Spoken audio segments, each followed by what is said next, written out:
If you're a CEO, executive, entrepreneur, healthcare leader, or high performing professional who wants to protect your decision making, increase your capacity, and build sustainable performance, you're in the right place. Welcome to Longevity Unlocked. I'm Sherrie Austin, Executive Longevity Advisor, registered nurse, and creator of the Signal Framework, where we help leaders protect decision quality by stabilizing the physiological systems that drive performance. Before we dive in, applications are now open for the Executive Longevity Lab, a free 45-day experience designed to help leaders increase capacity, improve recovery, and create sustainable high performance. The link is in the show notes. Now, let's get into today's conversation. For the past month, we've been exploring a topic that almost nobody is talking about: why leaders quietly decline. We've discussed hidden costs. We've exposed common myths. We've explored recovery infrastructure. We've examined longevity as a strategic advantage. Today, I want to bring everything together because after spending 30 years as an ICU nurse and years studying performance, behavior, and longevity, I've come to a conclusion that may surprise you. Burnout isn't the biggest threat facing leaders. Burnout is simply the alarm bell. Ling, ling, ling, ling, ling. The real problem starts much earlier. The real problem is leaders are quietly aging their leadership capacity. And most don't recognize it until the consequences become impossible to ignore. In today's episode, I want you to learn the 5 stages of quiet decline, the 3 biggest myths that accelerate leadership decline, why recovery infrastructure is a competitive advantage, how longevity impacts decision quality, the questions every leader should ask before the decline becomes visible. By the end of this episode, you'll have a completely different framework for thinking about performance, productivity, and leadership. Let's start with the mistake most leaders make. They think decline happens suddenly. It doesn't. Decline is usually a slow leak, and that's what makes it dangerous. Let's discuss the 5 stages of quiet leadership decline. Stage 1, success creates overload. Success increases responsibility. More people, more meetings, more decisions, more expectations. Performance remains high. Warning signs remain invisible. Stage 2, recovery gets sacrificed. Sleep decreases, stress increases, movement decreases, boundaries disappear. Recovery becomes optional. The leader still appears successful. Internally, capacity begins shrinking. Stage 3, capacity starts falling. Focus decreases, patience decreases, creativity decreases, strategic thinking decreases. Decision fatigue increases, and most leaders blame motivation, but the real issue is capacity. Stage 4 is performance becomes expensive. Results are still being produced, but they're costing significantly more energy. Everything feels harder, everything takes longer, and leaders begin relying on willpower. This is where many people incorrectly diagnose burnout. In the 5th stage is visible consequences: health problems, relationship strain, executive dysfunction, career dissatisfaction, emotional exhaustion, and now burnout. The problem didn't start here, though. This is simply where people finally notice it. Unfortunately, several myths keep leaders trapped in this cycle. Now let's talk about those 3 myths that accelerate quiet decline. Myth number 1, the hardest worker wins. The reality is the longest lasting leader wins. Intensity creates results. Sustainability creates legacy. Myth number 2 is recovery is self-care. Reality, recovery is infrastructure. You wouldn't remove servers from a company and expect performance to improve. Recovery functions the same way. Myth number 3, decline is just aging. Oof.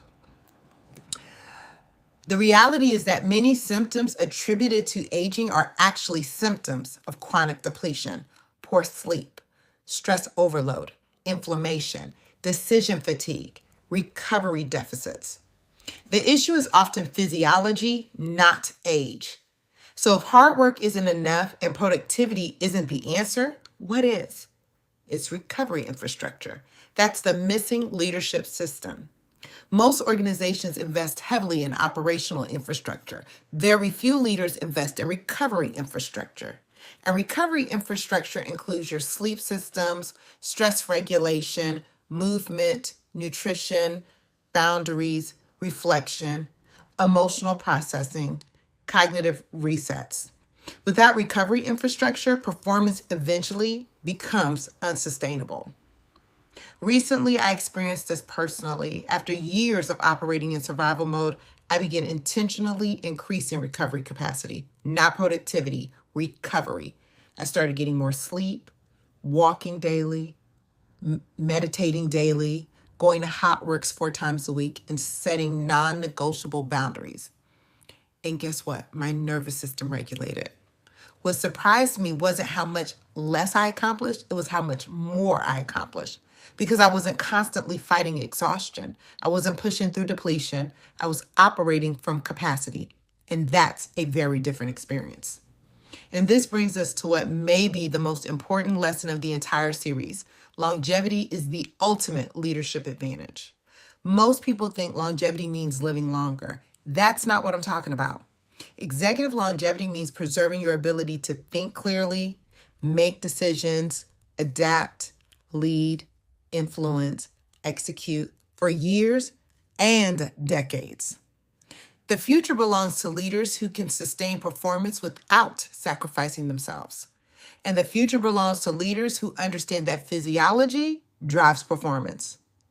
It also belongs to the leaders who protect capacity before it becomes a problem.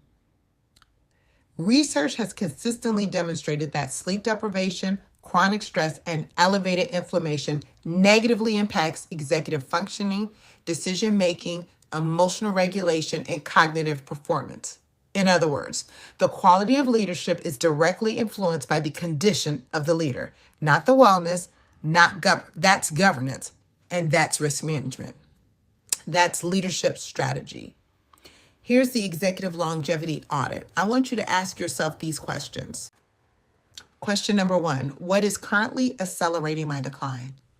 Question number 2, what consistently restores my capacity? Question number 3, what am I tolerating that is draining my energy? Question number 4, if I continue at my current pace, what happens in the next 3 years? Question number 5, what recovery system needs immediate attention? Question number 6, what signals have I been ignoring?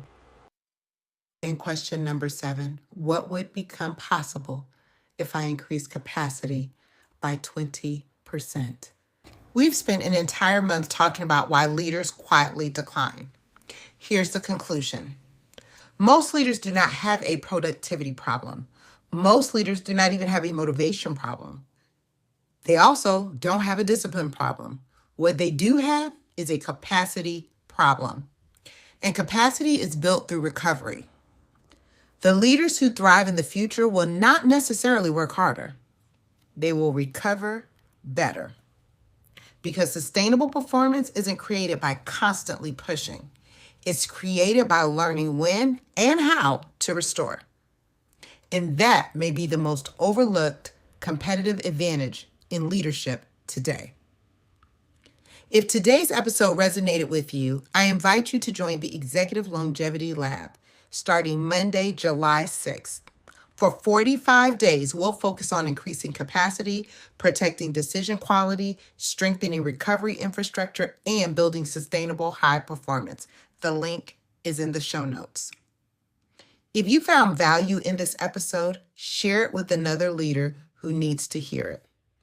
And until next time, protect your capacity, guard your signal, and remember, longevity isn't just about living longer.